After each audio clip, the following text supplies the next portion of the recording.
जब मैं घर से गुस्से में बड़बड़ाते हुए निकल आया था और बस स्टैंड की तरफ आगे बढ़ने लगा। मैं मन ही मन बड़बड़ा रहा था, पता नहीं कितने पैसे छुपा के रखे हैं, लेकिन मेरे लिए एक बाइक नहीं ले सकते। अब मैं यहाँ से चला जाऊँगा और तब तक वापस नहीं आऊँगा जब तक मैं खुद के पैसों से बाइक नहीं खरीद लेता। इतना सोचा ही रहा था, तभी मेरे पैर में कुछ चुभने का एहसास हुआ।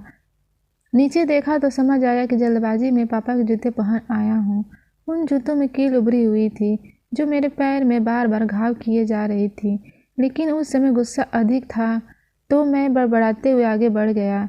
एकाएक मुझे याद आया कि मैं पापा का पर्स भी साथ ले आया हूँ। मेरे खुरापाती दिमाग में एक ख्याल आया, क्यों ना आज पापा का पर्स चेक किया जाए, जिसे आज तक उन्होंने किसी को हाथ तक नहीं लगाने दिया। पता नहीं कौन सा खजाना छुपा है इस पर्स में जो किसी को हाथ नहीं लगाने देते थे। जब मैंने पापा का वह पुराना पर्स खोलकर देखा तो उसमें पैसों तो नहीं मिले, लेकिन पैसों की जगह एक डायरी रखी हुई थी। तब मैंने सोचा, ओह, तो यह खजाना छुपा रखा है। मैं समझ रहा था कि यहाँ पापा ने लिखा होगा कि किस से कितने पैसे लेने हैं और किसको कितने पैसे दिए, लेकिन मैं गलत था। जब मैंने उस छोटी सी डायरी को पहला पेज खोलकर देखा तो वहाँ पर जो लिखा था वह थोड़ा सीरियस कर देने वाला था। डायरी में जो लिखा था उसे पढ़ने के बाद मेरे चेहरे पर जो हाव भाव थे वो गायब हो चुके थे, क्योंकि डायरी में वैसा कुछ नहीं था जैसा मैंने सोच रहा था। वहाँ पर उन पैसों का हिसाब लिखा हुआ था जो अलग अलग कामों के लिए अलग अलग लोगों से उधार लिए गए थे। उस लिस्ट में लैपटॉप का नाम पर भी पैसे लिए गए थे। कुछ यूँ लिखा था, 60,000 बेटे के लैपटॉप के लिए। ये वही लैपटॉप था जिसे मैं आज तक यूज कर रहा हूँ, लेकिन मुझे ये पता नहीं था उस लैपटॉप को खरीदने के लिए पैसे कहाँ से आए, लेकिन आज पता चल रहा था।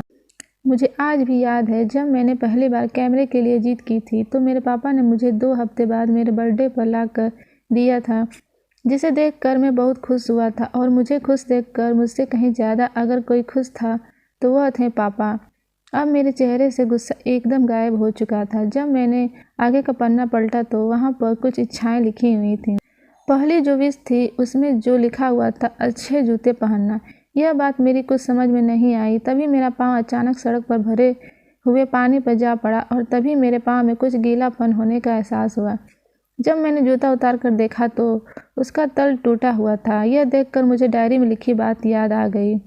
तभी मुझे माँ पापा की कही बातें भी याद आ रही थी कि मैं कैसे माँ जब कहा करती थी पापा से, अब तो जूते पुराने हो गए, नए ले लीजिए, तो पापा अक्सर यह कहकर टाल दिया करते थे, जूते अभी और चलेंगे, अभी कुछ दिन पहले तो लिए थे।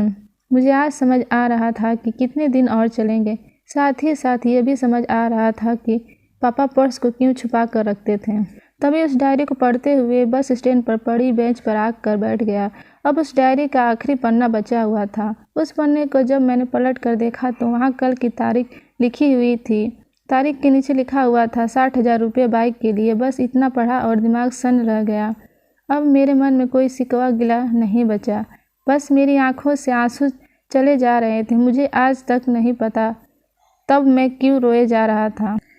अब मैं जल्दी से घर की तरफ भागा, लेकिन जूतों की वजह कील पाँव अब तक घाव बनाने में कामयाब हो चुकी थी। मैंने जूतों को रास्ते में ही निकाल कर फेंक दिया और भागते लड़खड़ाते हुए घर जा पहुंचा, लेकिन पापा घर पर नहीं थे। मैं समझ गया कि वो कहाँ थे। मैं सीधा पास वाली बाइक एजेंसी की तरफ भागा। पता नहीं आज कहाँ से इतनी ताकत आ गई थी कि मैं भागते हुए थक नहीं रहा था, और वह भी बिना जूतों के नंगे पैर।